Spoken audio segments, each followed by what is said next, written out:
इच्छा, आशा, अपेक्षा, आकांक्षा, यही सब मानव समाज के चालक होते हैं। नहीं,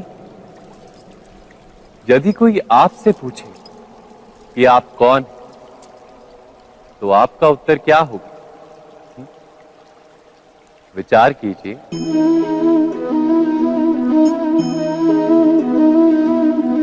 आप तुरंत ही ये जान पाएंगे कि आपकी इच्छाएं ही आपके जीवन की व्याख्या है। कुछ पाने से मिली सफलता, कुछ ना पाने से मिली निष्फलता ही आपका परिचय।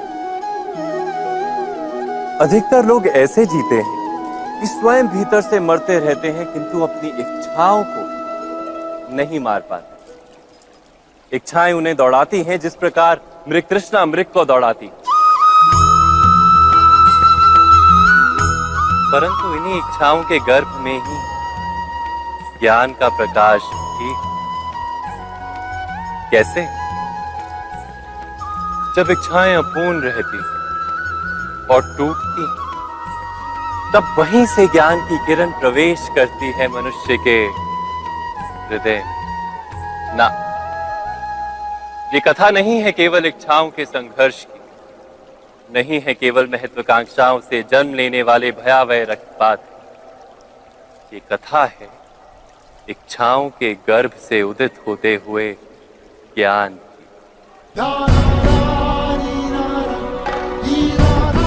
मैं वासुदेव कृष्ण आप सभी को निमंत्रण देता हूं इस यात्रा पे चलने का, जो जीवन का मर्म सिखाएगी, मनुष्य का धर्म सिखाएगी, कीचड़ से उठकर कमल बनने का कर्म सिखाएगी।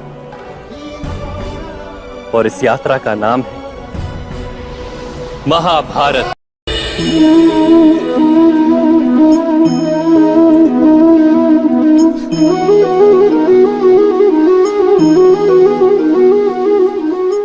संतानों के भविष्य को सुख से भरने का प्रयत्न करना, यही हर माता पिता का प्रथम कर्तव्य होता है, जिन्हें आप इस संसार में लाए और जिनके कर्मों से ये जगत आपका भी परिचय पाएगा भविष्य में।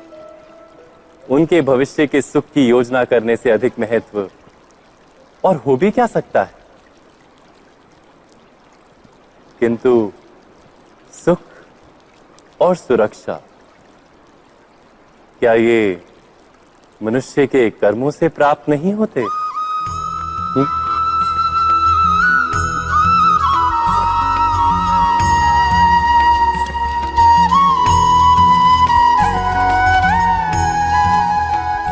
माता पिता के दिए हुए अच्छे या बुरे संस्कार, उनकी दी हुई योग्य अथवा अयोग्य शिक्षा, क्या आज के सारे कर्मों का मूल नहीं?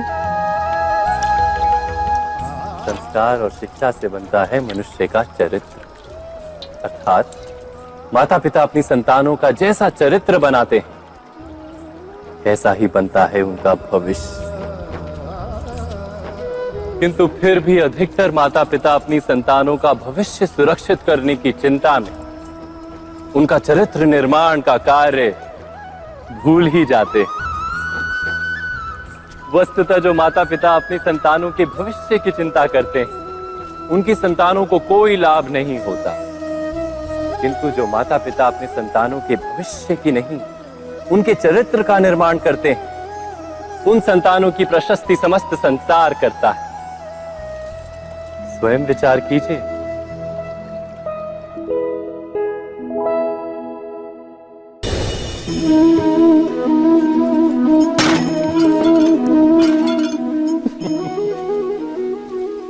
कभी कभी कोई घटना मनुष्य के जीवन की सारी योजनाओं को तोड़ देती और मनुष्य उस आघात को अपने जीवन का केंद्र मान लेता।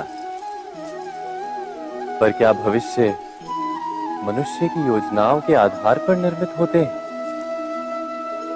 नहीं। जिस प्रकार किसी ऊंचे पर्वत पर सर्वप्रथम चढ़ने वाला उस पर्वत की तलाई में बैठकर जो योजना बनाता है, क्या वही योजना उसे उस पर्वत की चोटी तक पहुंचाती है? नहीं। वास्तव में वो जैसे जैसे ऊपर चढ़ता है वैसे वैसे उसे नई नई चुनौतियां, नई नई विडंबनाएं, नए नए अवरोध मिलते हैं। प्रत्येक पद पर वो अपने अगले पद का निर्णय करता है। प्रत्येक पद पर उसे अपनी योजनाओं को बदलना पड़ता है। कहीं पुरानी योजना उसे खाई में ना ढकेल दे।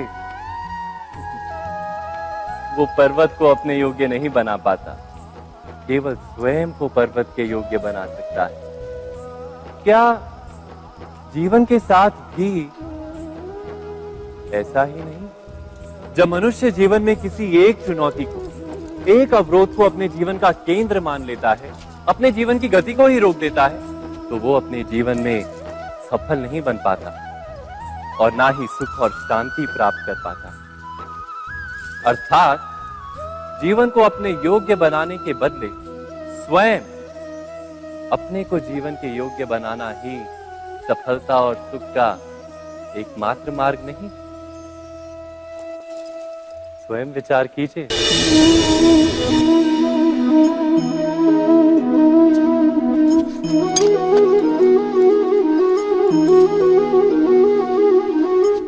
भविष्य का दूसरा नाम है संघर्ष। हृदय में आज इच्छा होती है और यदि पूर्ण नहीं हो पाती तो हृदय भविष्य की योजना बनाता है। भविष्य में इच्छा पूर्ण होगी ऐसी कल्पना करता रहता है, किंतु जीवन ना तो भविष्य में है ना अतीत में। जीवन तो इस क्षण का नाम, अर्थात इस क्षण का अनुभव ही जीवन का अनुभव। पर हम ये जानते हुए भी इतना सा सत्य समझ नहीं पाते। या तो हम बीते हुए समय के स्मरणों को घेर कर बैठे रहते, या फिर आने वाले समय के लिए हम योजनाएं बनाते रहते हैं और जीवन जीवन बीत जाता है। एक सत्य यदि हम हृदय में उतार लें कि ना हम भविष्य देख सकते हैं, ना ही भविष्य निर्मित कर सकते हैं, हम तो केवल धैर्य और साहस के साथ भविष्य को आलिंगन दे सकते हैं, स्वागत कर सकते हैं भविष्य का। तो क्या जीवन का हर पल जीवन से नहीं भर जाएगा? स्वयं विचार कीजिए।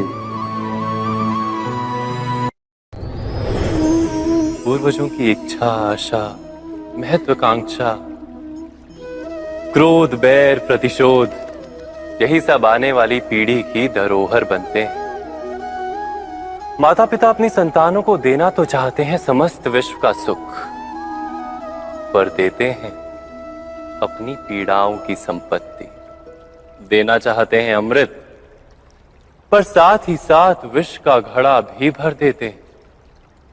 आप विचार कीजिए, आपने अपनी संतानों को क्या दिया आज तक? अवश्य प्रेम, ज्ञान, संपत्ति आदि दिए, पर क्या साथ ही साथ उनके मन को मैल से भर देने वाले पूर्व ग्रह नहीं दिए? अच्छे बुरे की पूर्व निर्धारित व्याख्याएं नहीं दी? व्यक्ति का व्यक्ति के साथ, समाजों का समाजों के साथ, राष्ट्र का राष्ट्र के साथ संघर्ष क्या इन्हीं पूर्व ग्रहों से निर्मित नहीं होते? हत्या, मृत्यु, रक्तपात क्या इन्हीं पूर्व ग्रहों से नहीं जन्मते? अर्थात माता पिता अपनी संतानों को जन्म के साथ मृत्यु का दान भी देते हैं। प्रेम के प्रकाश के साथ साथ घृणा का अंधकार भी देते हैं, और अंधकार मन का, हृदय का हो या वास्तविक हो, उससे केवल भय प्राप्त होता है, केवल भय। स्वयं विचार कीजिए।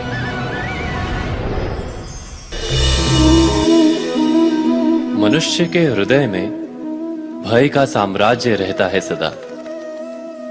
कभी संपत्ति के नाश का भय, कभी अपमान का भय, कभी अपनों से छूट जाने का भय। इसीलिए भय का होना सबको स्वाभाविक ही लगता है। क्या कभी विचार किया है, जो स्थिति अथवा वस्तु भय को जन्म देती है, क्या वहीं से वास्तव में दुख आता है? नहीं, ऐसा तो कोई नियम नहीं। और सबका अनुभव तो ये बताता है कि भय धारण करने से भविष्य के दुख का निवारण नहीं होता। भय केवल आने वाले दुख की कल्पना मात्र ही है, वास्तविकता से इसका कोई संबंध नहीं है। तो क्या ये जानते हुए भी कि भय कुछ और नहीं, केवल कल्पना मात्र ही है, इससे मुक्त होकर निर्भय बन पाना क्या बहुत कठिन है? अवश्य विचार कीजिएगा।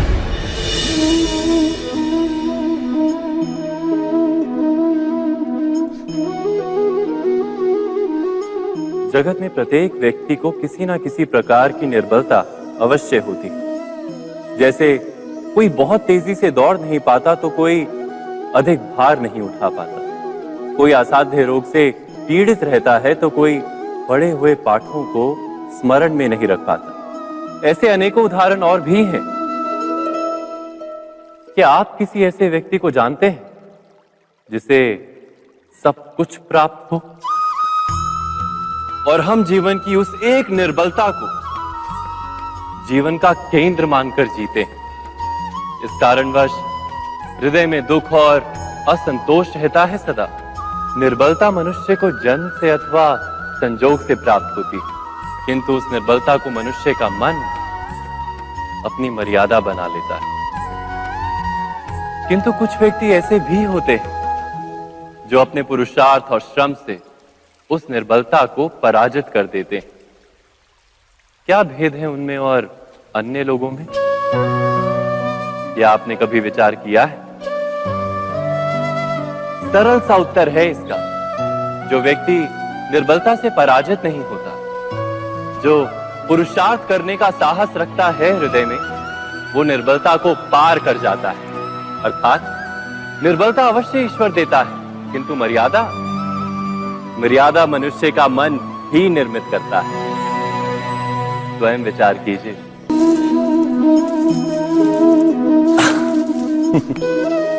मनुष्य के सारे संबंधों का आधार है अपेक्षा। पति कैसा हो जो मेरा जीवन सुख और सुविधा से भर दे, पत्नी कैसी हो जो सदैव मेरे प्रति समर्पित रहे, संतान कैसी हो जो मेरी सेवा करे, मेरा आदेश माने।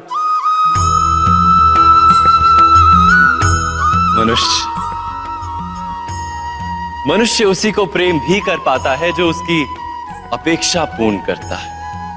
और अपेक्षा की तो नियति है भंग होना। कैसे? क्योंकि अपेक्षा मनुष्य के मस्तिष्क में जन्म लेती है। कोई अन्य व्यक्ति उसकी अपेक्षाओं के बारे में जान ही नहीं पाता। पूर्ण करने की प्रामाणिक इच्छा हो तब भी कोई मनुष्य किसी की अपेक्षाओं को पूर्ण नहीं कर पाता,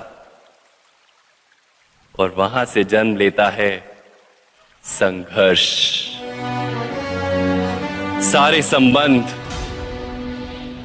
संघर्ष में परिवर्तित हो जाते। पर मनुष्य अपेक्षा को संबंध का आधार ना बनाए और स्वीकार करे केवल संबंध का आधार, तो क्या ये जीवन स्वयमेव सुख और शांति से नहीं भर जाएगा?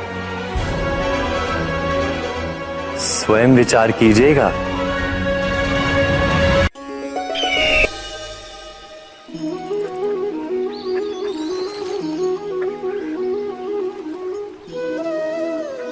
समय के आरंभ से ही मनुष्य को एक प्रश्न सदा पीड़ा देता है कि वो अपने संबंधों में अधिकतम सुख और कम से कम दुख किस प्रकार प्राप्त कर सकता है। क्या आपके सारे संबंधों ने आपको संपूर्ण संतोष दिया है? विचार कीजिए। हमारा जीवन संबंधों पर आधारित है, हमारी सुरक्षा संबंधों पर आधारित है। इसी कारण हमारे जीवन के सारे सुखों का आधार भी संबंध है। किंतु फिर भी हमें संबंधों में ही अधिकतर दुख क्यों प्राप्त होते हैं? सदा ही संघर्ष भी संबंधों से ही उत्पन्न क्यों हो जाते हैं? कभी विचार किया है? जब कोई व्यक्ति किसी अन्य व्यक्ति के विचार अथवा कार्य को स्वीकार नहीं करता, उसमें परिवर्तन करने का प्रयत्न करता है, तो संघर्ष जन्म लेता है। अर्थात जितना अधिक अस्वीकार उतना ही अधिक संघर्ष, और जितना अधिक स्वीकार उतना ही अधिक सुख। क्या ये वास्तविकता नहीं?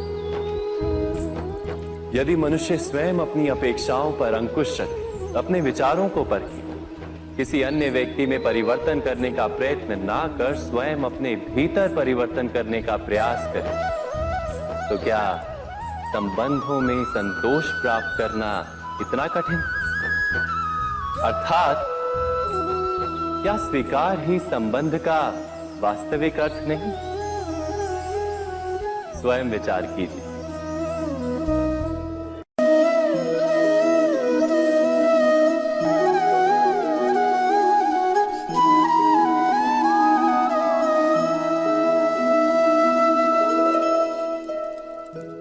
जब किसी व्यक्ति को किसी घटना में अन्याय का अनुभव होता है, तो वो घटना उसके अंतर को झकझोर देती।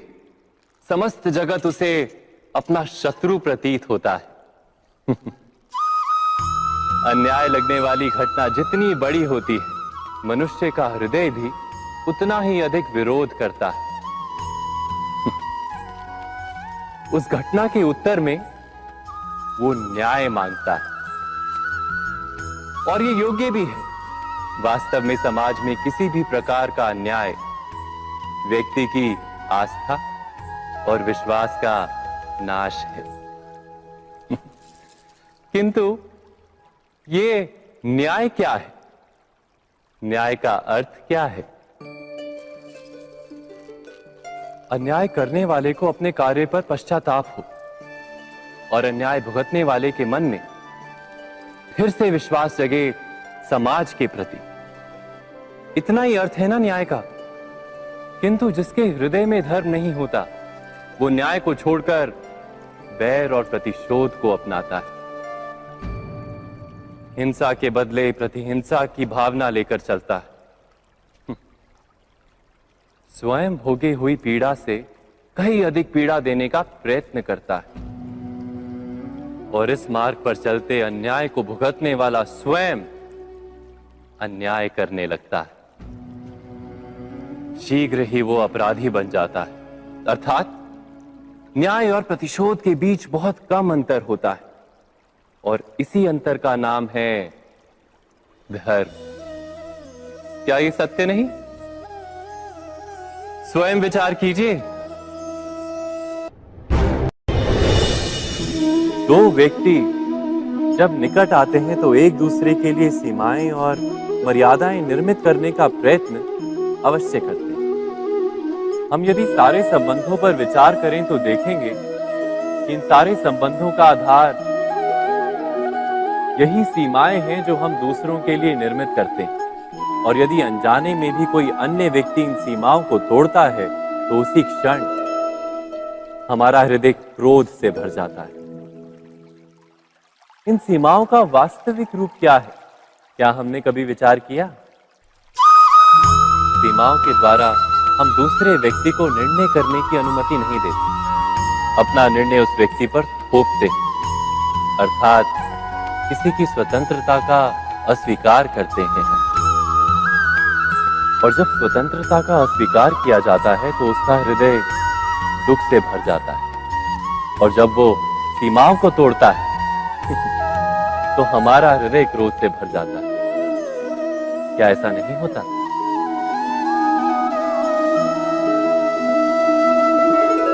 पर यदि एक दूसरे की स्वतंत्रता का सम्मान किया जाए तो किसी मर्यादाओं या सीमाओं की आवश्यकता ही नहीं होती। अर्थात जिस प्रकार स्वीकार किसी संबंध का देह है, क्या वैसे ही स्वतंत्रता किसी संबंध की आत्मा नहीं? स्वयं विचार कीजिए।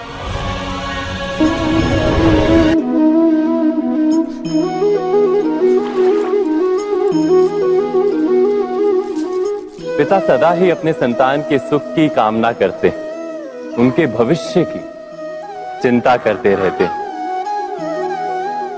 इसी कारणवश सदा ही अपने संतानों के भविष्य का मार्ग स्वयं निश्चित करने का प्रयत्न करते रहते हैं। जिस मार्ग पर पिता स्वयं चला है, जिस मार्ग के कंकर पत्थर को स्वयं देखा है, मार्ग की छाया, मार्ग की धूप को स्वयं जाना है, उसी मार्ग पर उसका पुत्र भी चले, यही इच्छा रहती है हर पिता की। निस्संदेह उत्तम भावना है ये, किंतु 3 प्रश्नों के ऊपर विचार करना हम भूल ही जाते हैं। कौन से प्रश्न? प्रथम प्रश्न, क्या समय के साथ प्रत्येक मार्ग बदल नहीं जाते? क्या समय सदा ही नई चुनौतियों को लेकर नहीं आता? तो फिर बीते हुए समय के अनुभव नई पीढ़ी को किस प्रकार लाभ दे सकते हैं? दूसरा प्रश्न, क्या प्रत्येक संतान अपने माता पिता की छवि होता है? हाँ, संतानों को संस्कार तो अवश्य माता पिता देते हैं, किंतु भीतर की क्षमता तो ईश्वर देते हैं। तो जिस मार्ग पर पिता को सफलता मिली है, विश्वास है कि उसी मार्ग पर उसकी संतानों को भी सफलता और सुख प्राप्त होगा। तीसरा प्रश्न, क्या जीवन के संघर्ष और चुनौतियां लाभकारी नहीं होती? क्या प्रत्येक नया प्रश्न एक नए उत्तर का द्वार नहीं खोलता? तो फिर संतानों को नए नए प्रश्नों, संघर्षों और चुनौतियों से दूर रखना, ये उनके लिए लाभ करना कहलाएगा या हानि पहुंचाना? अर्थात जिस प्रकार संतान के भविष्य का निर्माण करने के बदले उसके चरित्र का निर्माण करना श्रेष्ठ है, वैसे संतानों के जीवन का मार्ग निश्चित करने के बदले उन्हें नए संघर्षों के साथ जूझने के लिए मनोबल व ज्ञान देना अधिक लाभदायक नहीं होगा? स्वयं विचार कीजिए।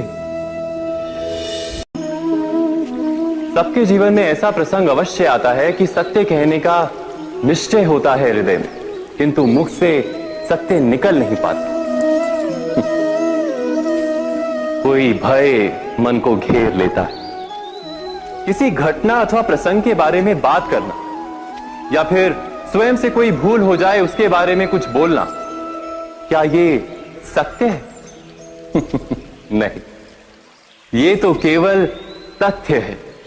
अर्थात जैसा हुआ था वैसा केवल बोल देना सामान्य सी बात है। किंतु कभी कभी उस तथ्य को बोलते हुए भी भय लगता है। कदाचित किसी दूसरे की भावनाओं का विचार आता है मन, दूसरे को दुख होगा, ये भय भी शब्दों को रोकता है। तो ये सत्य क्या है? क्या हमने कभी विचार किया है? जब भय रहते हुए भी कोई तथ्य बोलता है तो वो सत्य कहलाता है। वास्तव में सत्य कुछ और नहीं, केवल निर्भयता का दूसरा नाम है। और निर्भय होने का कोई समय नहीं होता, क्योंकि निर्भयता आत्मा का स्वभाव है। अर्थात क्या प्रत्येक क्षण सत्य बोलने का क्षण नहीं होता?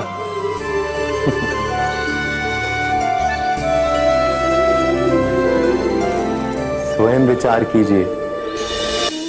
जब भी किसी की आशा और इच्छा भंग होती है तो उसका हृदय क्रोध से भर जाता है। जिस व्यक्ति को वो अपना अपराधी समझता है उसे दंड देने का प्रयत्न करता है। पर क्या हमारी इच्छा या आशा का भंग होना क्या सदा ही किसी का अपराध होता है? इच्छाओं के अपूर्ण रहने के तो कई कारण हो सकते हैं। कुछ तो संजोग के कारण अधूरी रह जाती हैं और कुछ नियति के कारण। और कभी कभी इच्छाओं का स्वरूप ही ऐसा होता है कि वो पूर्ण नहीं हो पाती। बिना परिस्थिति पर विचार किए किसी को अपराधी मान लेना न्याय नहीं, प्रतिशोध है। न्याय का आधार तो दया है, करुणा है, और प्रतिशोध का आधार क्रोध, अहंकार। अर्थात हृदय में करुणा धारण किए बिना किसी के अपराध के विषय में विचार करना, किसी को दंड देना क्या अपने आप में ही अन्याय नहीं? स्वयं विचार कीजिए।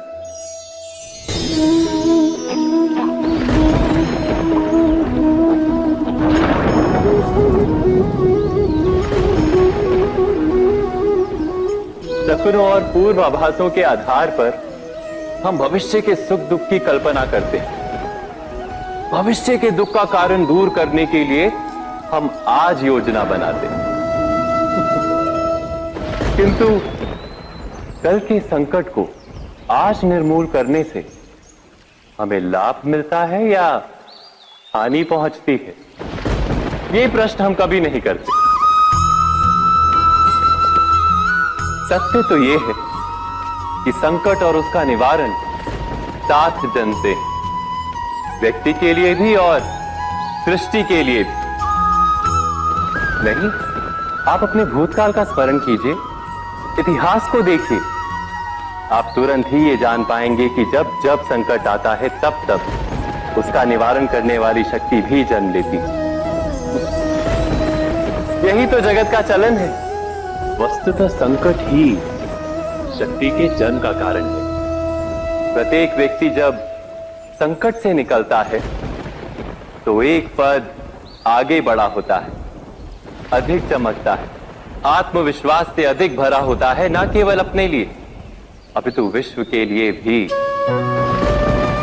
क्या ये सत्य नहीं? वास्तव में संकट का जन्म है एक अवसर का जन्म, अपने आप को बदलने का, अपने विचारों को ऊंचाई पर करने का अवसर, अपनी आत्मा को बलवान और ज्ञान मंडित बनाने का अवसर। जो ये कर पाता है उसे कोई संकट नहीं होता, किंतु जो ये नहीं कर पाता वो तो स्वयं एक संकट है विश्व के लिए। विचार कीजिए।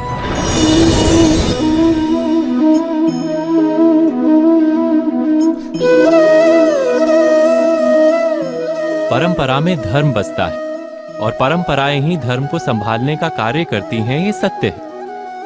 पर क्या केवल परंपरा ही धर्म है? विचार कीजिए। सत्य तो यह है कि जिस प्रकार पाषाण में शिल्प होता है उसी प्रकार परंपरा में धर्म होता है। इस पत्थर में शिल्प है, ये पत्थर शिल्प नहीं। शिल्प को उजागर करने के लिए उसे तोड़ना पड़ता है, अनावश्यक भागों को दूर करना पड़ता है। ठीक उसी प्रकार परंपराओं में धर्म ढूंढना पड़ता है। जिस प्रकार इंद्र पूजा की परंपरा को तोड़कर गोवर्धन पूजा का धर्म ना ढूंढा जाता तो यादवों को उनकी मुक्ति का मार्ग नहीं मिल पाता। अर्थात परंपरा को पूर्णता छोड़ देने वाला धर्म से वंचित रह जाता है और परंपरा का अंध अनुकरण करने वाला भी धर्म को प्राप्त नहीं कर पाता। कहते हैं हंस के पास नीर क्षीर विवेक होता है। दूध में मिले पानी को छोड़कर केवल दूध ही ग्रहण करता है। तो क्या सच्चा धर्म प्राप्त करने के लिए हृदय में ज्ञान से जन्मा विवेक आवश्यक है? और ऐसे विवेक के बिना जिसे धर्म मान भी लिया जाए, जो वास्तव में धर्म ना भी हो, ऐसा भी तो हो सकता है। स्वयं विचार कीजिएगा।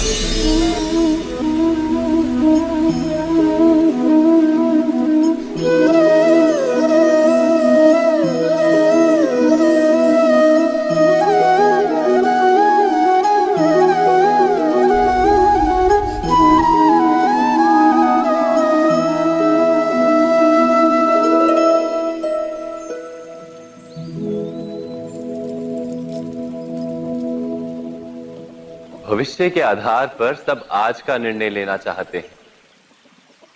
भविष्य में सुख मिले, भविष्य सुरक्षित हो, ऐसे निर्णय आज लेने का प्रयत्न रहता है सबका। आप अपने जीवन को देखिए, क्या आपके अधिकतर निर्णय के पीछे भविष्य का विचार नहीं होता?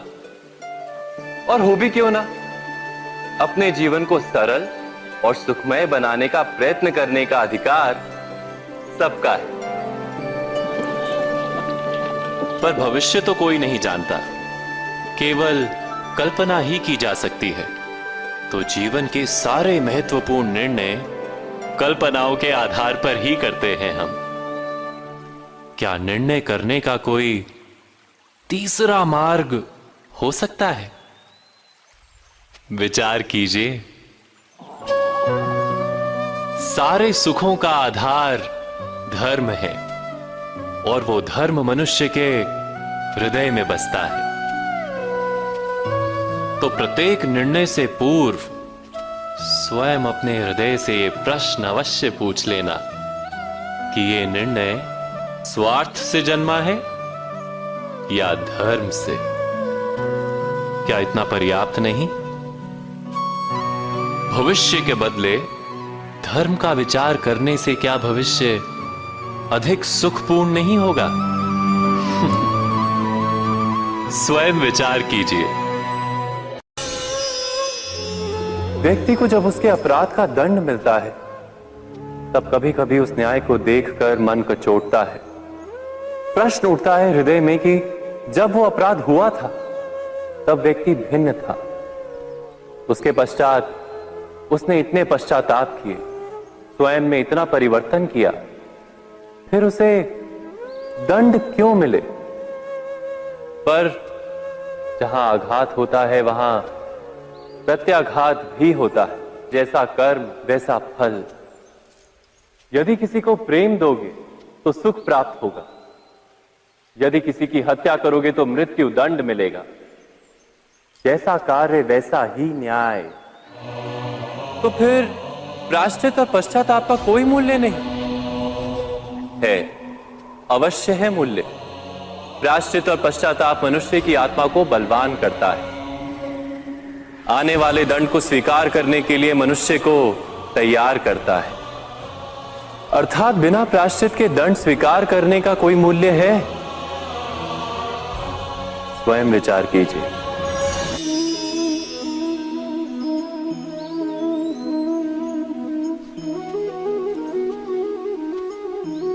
जब अपने किसी अच्छे कार्य के उत्तर में दुख प्राप्त होता है अथवा किसी को उसके दुष्ट कार्य में सुख मिलता है, तो मन अवश्य ये विचार करता है कि अच्छा कार्य करने का, धर्म के मार्ग पर चलने का तात्पर्य क्या है। पर दुष्ट आत्मा को क्या प्राप्त होता है, ये भी देखिए। दुष्टता करने वाला हृदय सदा चंचल रहता है, अकुलाता रहता है।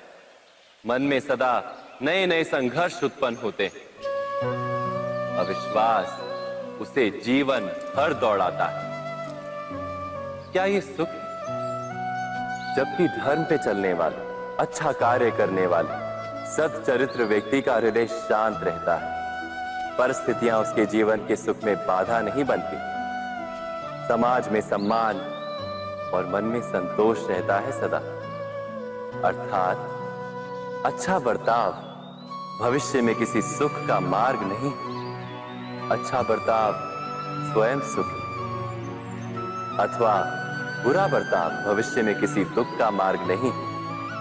अधर्म उसी क्षण दुख उत्पन्न करता है। धर्म से सुख नहीं, धर्म स्वयं।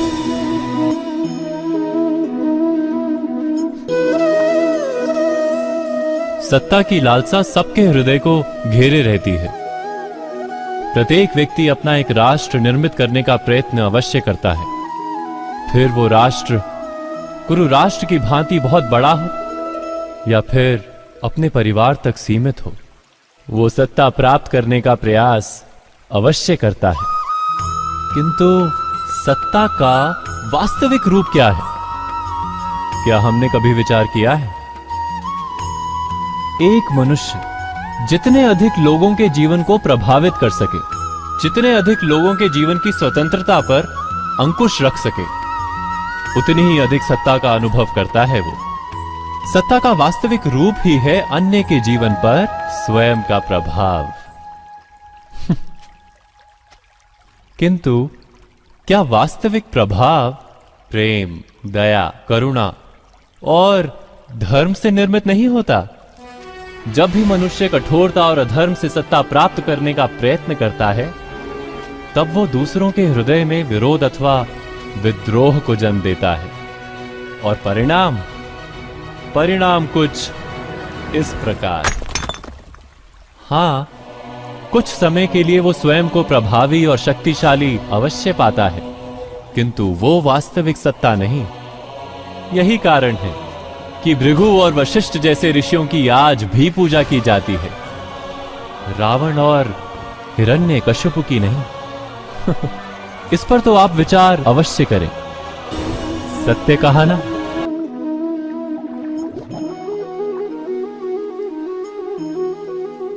इस संसार में आने वाला प्रत्येक बालक संपूर्णतः संस्कार रहित होता है।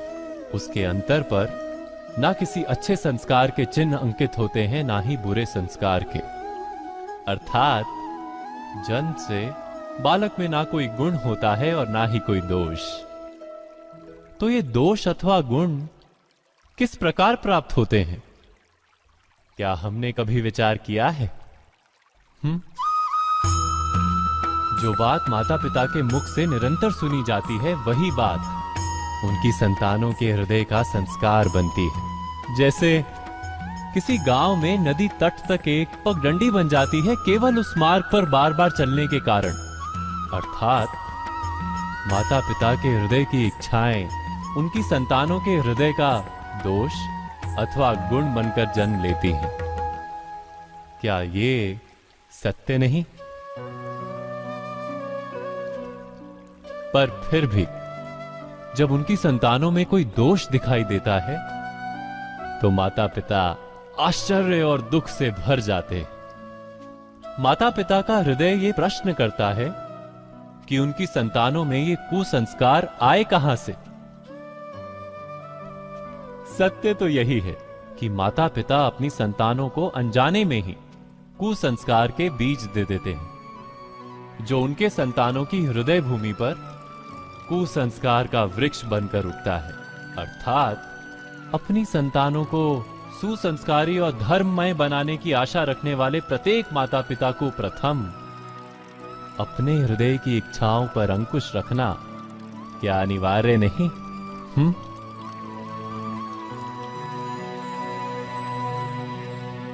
प्रत्येक माता पिता इस पर विचार अवश्य कीजिएगा।